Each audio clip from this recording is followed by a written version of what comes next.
Hello and welcome to the Success Showcase. I'm your host, Eric Lopkin with the Modern Observer Group. And with me, as always, is Chip Janiszewski from the Happiness and Success GPS. Chip, how you doing this week? Doing great, making our own sunshine on a rainy day. It has been pouring. And I mean, it is very strange because we had a drought for most of the summer and it has poured for most of the fall. Yep, as soon as the calendar hit September, we made up for what we were missing in July and August for sure. So, Absolutely. so so it's but been a cool, rainy fall day here in New England. It's been cool and rainy for quite a while here. But I was talking to somebody out in California who told me it was 106 degrees there the other day. wow. So I don't know if I'd rather be that cold or that hot, but it's Yeah, rather be looking at the foliage right now, that's for sure. there you go.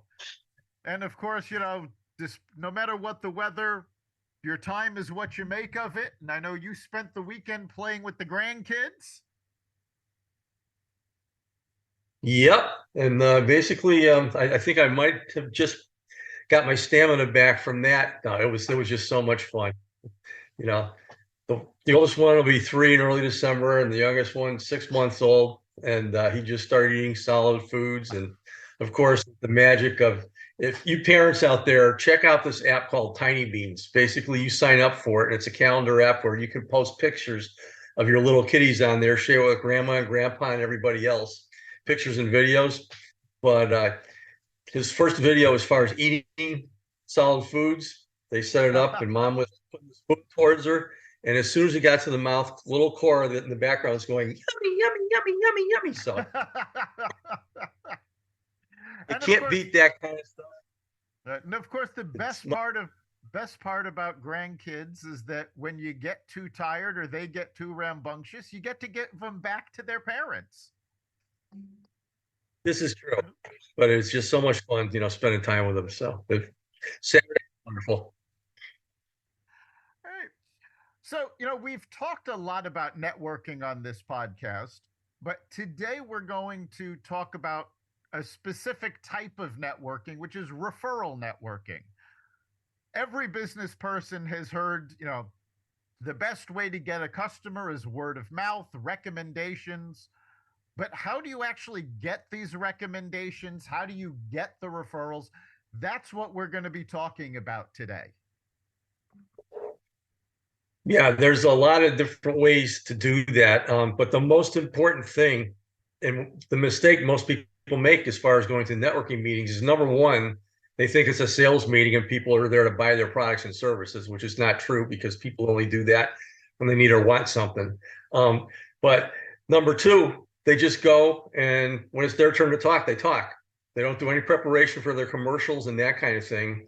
And the misconception that networking is all about sales is wrong. What networking is all about is developing win-win relationships, which are what's needed when you're giving a referral, which we're going to be talking about, because you're only going to give referrals to people that you know, like, and trust. And on the other hand, people are only going to buy from people that they know, like, and trust. So it's all about developing relationships. And so what people are interested in is you. They're interested in what your value added is as far as what your services are. Um, and that kind of thing, not what your products and services are. And when developing relationships, what you need to do is meet as many people as you possibly can and develop really good win-win relationships so that you have a stable of people that you can refer to them. Because when you make good referrals to other people and help them with products and services that are besides your own, but other people that you know, like, and trust, that makes you look like a hero to them too. And basically, if you become a resource and you're known as a resource out there, where people can call you up to see if you know this person or that person or what who provides these products or services.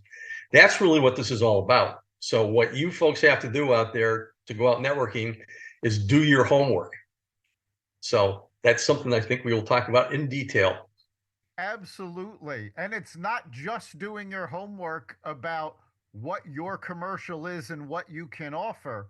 You also need to do your homework as to who you want to meet.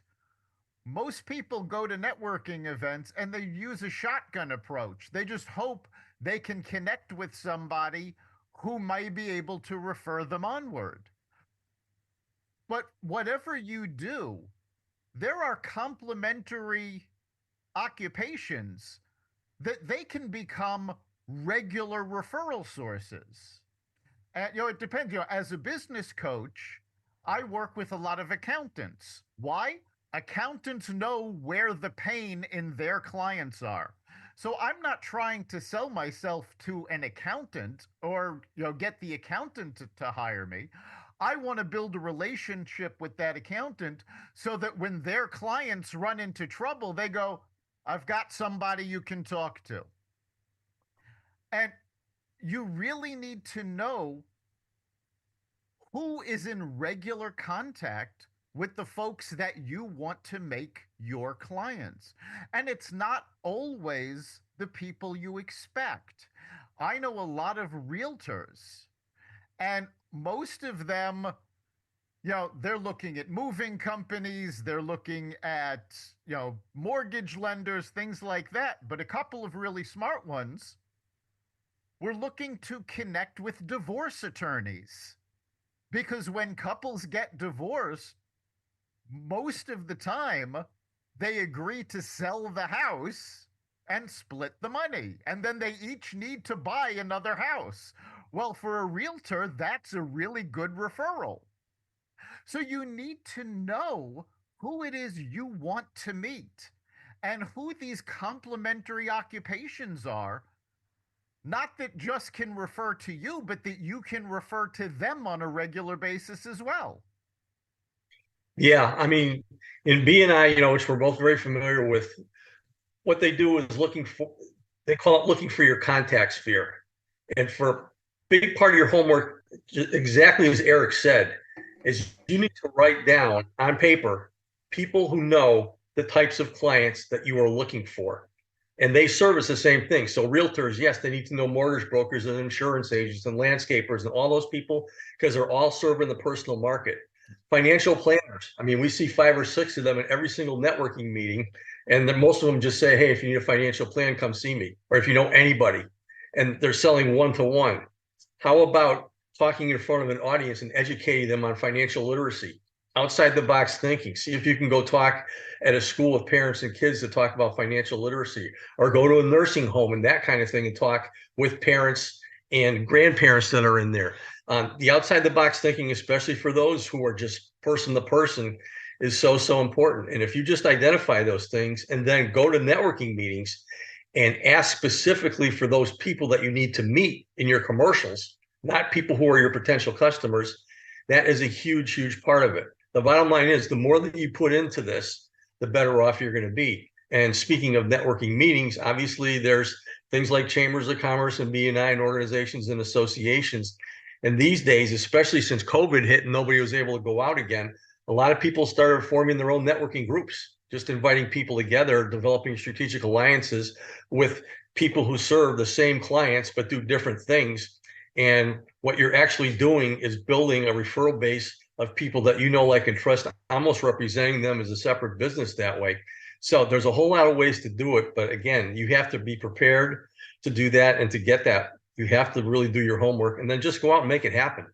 And the more you get out there and the more you start referring people to other people and become known as a resource, that's how the magic happens. And it does take a bit of time, but it doesn't mean you can't do it rather quickly if you put the work in. Right. And, we keep saying you have to do your homework, and that really is important because you have to know who you're going to meet. You have to know who your client is.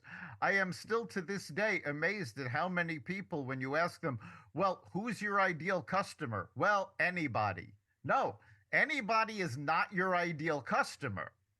You need to know who it is you can help the most. And sometimes getting to those people, you need to go in a little bit of a roundabout way. I was talking to somebody who sells life insurance.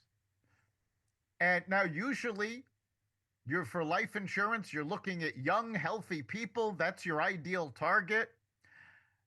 And I talked to him about connecting with folks in nursing homes. And he asked, well, why would I do that? Those aren't the people I need to insure. And I said, no, you don't want to insure the folks in the nursing homes.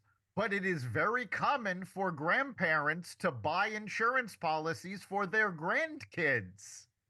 So if you're trying to insure young, little kids, which, it's a great way for an insurance broker to go through the grandparents.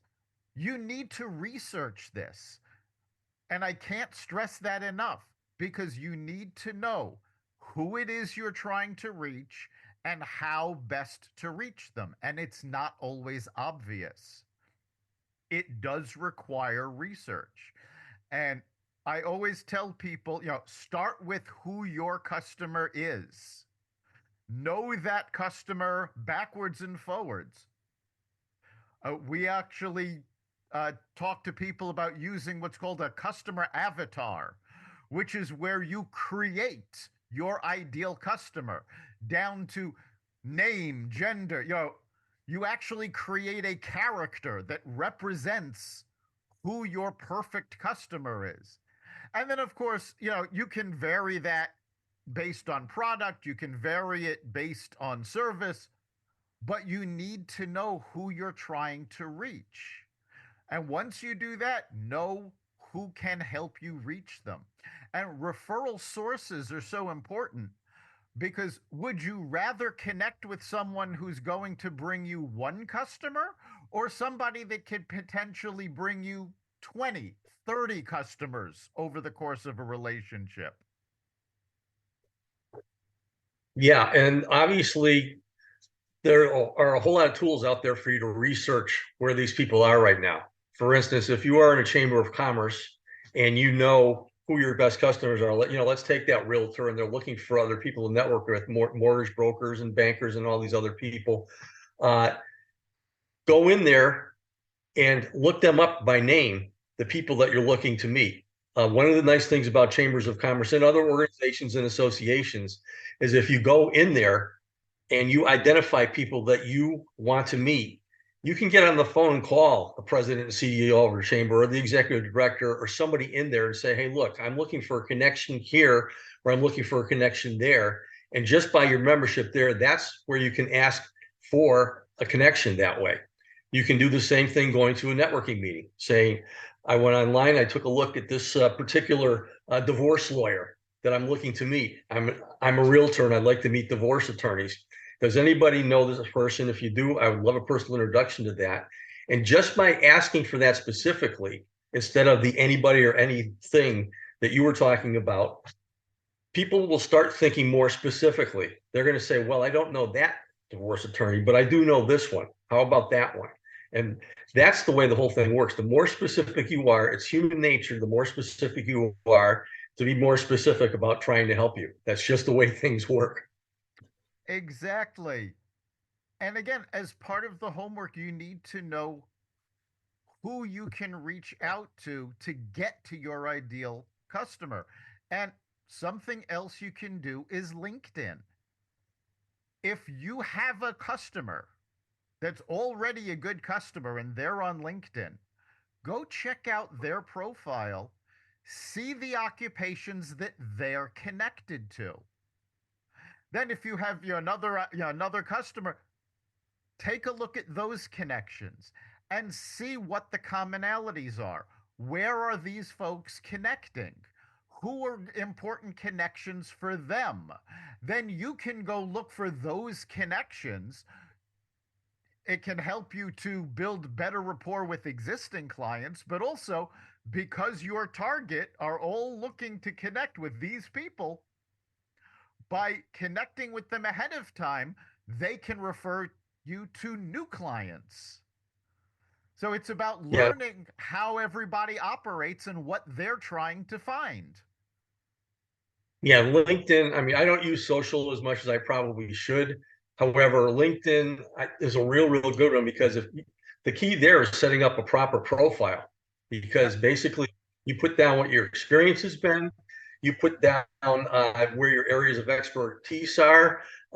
People can go in and actually give you testimonials in these areas and so on. So the people with good LinkedIn profiles have a lot of things in there that you can tap into. And just by searching around in there, uh, you can really, really get a lot of information. And that is a great way to connect people. And you might want to elaborate that on that more because I know you spend a whole lot more time on LinkedIn than I do. But that's a great tool out there to identify and connect with people.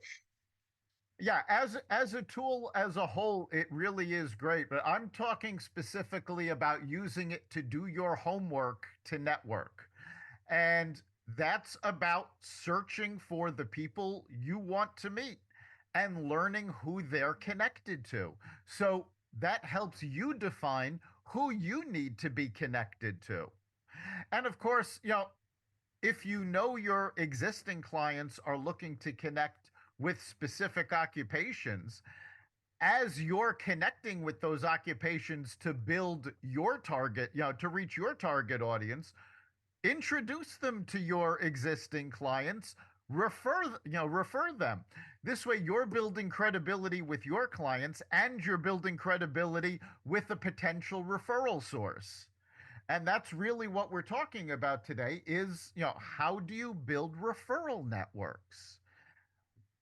And again, it is so important because let's face it, you can go on Google and go, if you're looking for an accountant, you can Google accountants in your area and you'll come up with a ton of hits. You can go to LinkedIn and you can search for accountants. But wouldn't you really rather have an accountant that was referred to you by somebody you already know, somebody you like and trust, that knows them? That gives you that extra feeling of security.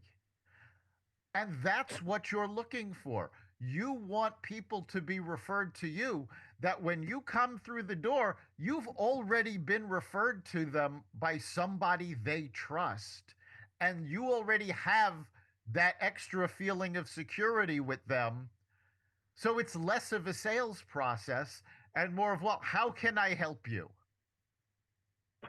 Yeah, and that's what it's all about. It's all about the unconditional giving side of things, and that really only comes with the trust. Because the bottom line is, if you are going to refer me to somebody and I mess up, you're the one that's getting the phone call. So the bottom Exactly. line, people going to networking meetings think that people are going to buy from them right on this. It's all about relationships. So what you need to do is get those introductions to the people, but set up a follow up to get together with them. Obviously, you can do it via Zoom. I recommend getting together in person now that you're doing it. But again, do your homework then with each other and put down what your value added is and your background, other things about you, qualities, and so on and so forth. Because it's really, really cool when you connect people with other people. And when they connect with each other, they find that they have something in common that's totally outside the realm of business that automatically Yep. develops the comfort level. It could be our kids are in the same little league. We go to the same church. It could be, we're both interested these days in New York football, that type of thing. There's a lot of different things that you could talk about, but developing common interests and identifying those with people and then writing them down. So the next time you talk to that person who's a potential client or a referral source or whatever, say, hey, how was Johnny's birthday? The last time I talked to you, you were going to the party. The more that you pay attention to them, Yep. the more likely they are to refer people to you. And people will know right away if you're being genuine doing that kind of thing. You're either doing it because you want something or you're doing it because you're genuinely interested in that person. And that's the most important thing because what networking really is, it's not only an opportunity to develop business, but really it's an opportunity to develop a whole lot of wonderful friendships, relationships, and so on and so forth, because those things are forever. And you and I both know that because we've developed many over the years. Absolutely. And something else that you have to do is remember that you are there to be of service. It's not just about building your business, that will come, but you have to be involved and you have to remember that the first thing you should be thinking is, how can I help these folks? I had a situation just a few weeks ago. I'm a regular attendee at a chamber networking event. The person that usually runs the event was going to be out of town, and the event is sponsored. So the event organizer asked the sponsor to run the event. Well, there was a miscommunication, and the event sponsor went to the wrong place. So we had a whole bunch of people sitting there with nobody to run the meeting.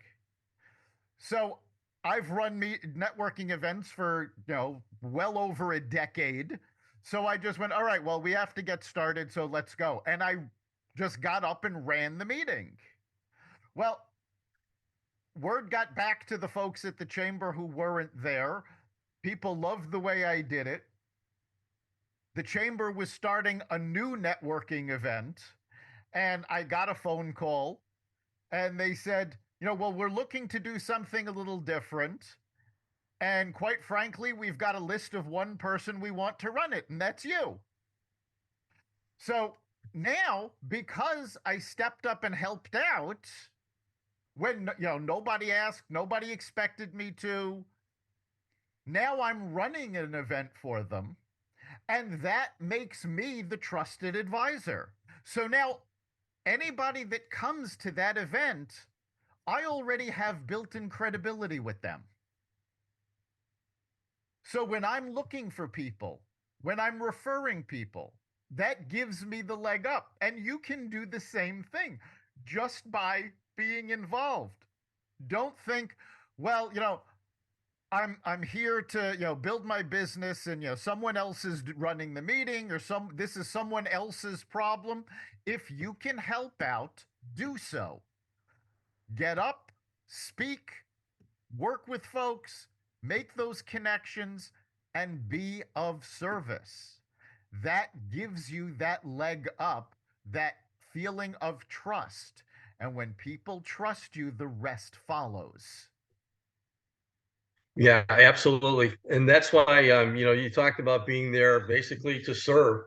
And one of the best places to consider joining is service organizations such as Rotary and other Yep. service organizations that are out there. Cancer Society, there's a lot of organizations out there that basically are there just to do good in the community.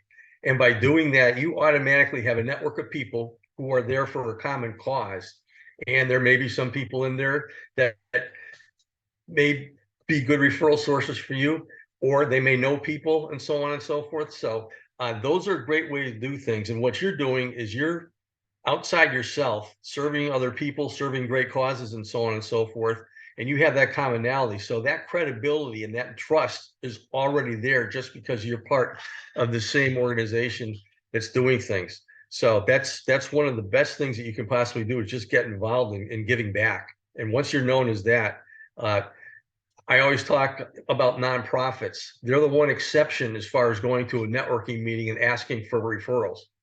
The reason is they already have the credibility because whoever goes to a networking meeting representing a nonprofit is there for something beyond themselves. They're there to serve.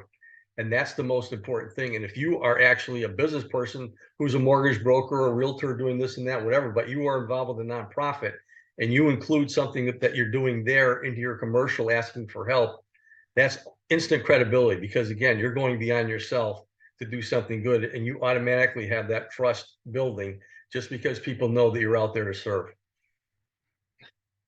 Absolutely. Working with community organizations, working with nonprofits. This is not, you're not going there to network, you're not going there to build your business, you're going there to serve. And even though you're doing that and you're not there to build your business, it can be a great referral source because people are getting to know you above and beyond your business, and they're getting to trust you. It's the same thing. You need to think outside the box in terms of what's a networking opportunity. When you're taking your kids to Little League, when you're taking your kids to soccer, talk with the other parents. Again, you're not there to sell them, they're not there to buy, but get to know them. They may be connected to somebody that ultimately you want to get to know. By the same token, just by talking, going, oh, yeah, yeah, I do this for a living. And you don't pitch, you just tell them, yeah, that's what, and ask what they do. Get to know what they do. You never know. They may need your service down the road. You may need their service down the road.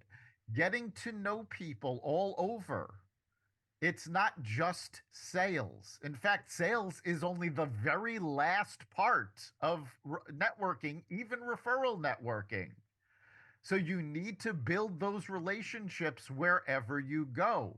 And you'll be surprised at how many of them will lead to increased business. Yeah, and you just mentioned a very, very key word there, and that's ask. And whether you're out in the networking group and you're shy or you're outgoing and so on and so forth, the best thing you can possibly do is just walk up to somebody, introduce yourself, and then say, who are you and what do you do? Something like that. Just get them talking. And just by listening to them, not saying, all right, I hope you just hurry up because I got my thing to say too. Listening to them and understand what they're saying, and automatically you've developed their trust. And what you've done is you may have taken some shy person who was standing in the corner. Those are the best people to walk up to, by the way, to get them engaged. And you've actually made their day just by showing interest in them. And if they don't come back and ask you what you do, there's a whole lot of other people out there that works. But that's one of the best things you can do at a networking meeting or with anybody is just ask them a question about themselves at the Little League game and things like that. Because if you find something in common, like I know you, Eric, are very involved with the Humane Society. That's got to be an unbelievable network because people love pets all over the place. And what you're doing is just servicing that. And, next to our own kids, or maybe even something better than our kids, are our pets in a lot of instances out there. So, again, look for something to do out there that's going to help out. And you're going to enjoy doing that too and making the relationships. Yes. And yeah, I want to hit upon something you just mentioned when you're talking about asking questions. And this is part of doing your homework because you need to ask questions that are open ended. Do not ask a yes or no question because when you ask a yes or no question, you get yes or no in response, and then the conversation stops. You want to ask questions that people are going to expand upon. Get them to talk about their hobbies, get them to talk about their pets, get them to talk about their kids, whatever it is. You want to ask questions that are going to lead to conversations and listen to what they're saying. Don't think about what you're going to say. Listen for points of commonality, things that you identify with, and then follow up on those. You can ask more questions or you can share an experience that's related to that. But that gets the conversation going, and that's really step 1 is talking and listening, especially listening. Absolutely. We have two ears and one mouth and use them proportionally. Exactly. All right. 101. We are just about at the end of our time. So, Chip, what do you think is the big takeaway from for this week? Well, we talked a lot about really identifying, doing your homework and identifying the people that you need to meet and why. And then what you need to do is go to places where, or just find out how you can meet those people and make sure that you have, as we were all saying, questions to ask them specifically about different things that they're doing, but most importantly, just getting to know them. Remember that networking is a process. And if you think you're going to just get something today, it's not that way. You got once you get the relationship going, just let it flow. Just let it flow, and things are going to develop that you beyond your wildest imagination, and you won't even know why they came or how they came. But that's just the way things work when it comes to developing win-win relationships based upon unconditional giving and service. So just go out there and enjoy. Exactly. You have to remember it is a process. Don't expect things to happen overnight, but they will happen. I think for me, the big takeaway is three things. It's prepare, prepare, and prepare. You have to be ready when an opportunity presents itself. And you can't be ready if you haven't done the homework, if you haven't prepared yourself. Know who you want to meet, know who wants to meet them, and know how you can be of service. The more you prepare, the more you understand this, the easier it becomes and the better results you'll get. So don't just show up, prepare yourself. And I think that's the biggest lesson that I have from today. You've been listening to the Success Showcase. You can catch us every week at xvadio.com/podcasts, the Apple Podcasts app, Google Podcasts, Spotify, iHeartRadio, Stitcher, Amazon Music, Audible, and wherever you find podcasts. Remember, make this your best week ever and make next week even better. We'll see you then.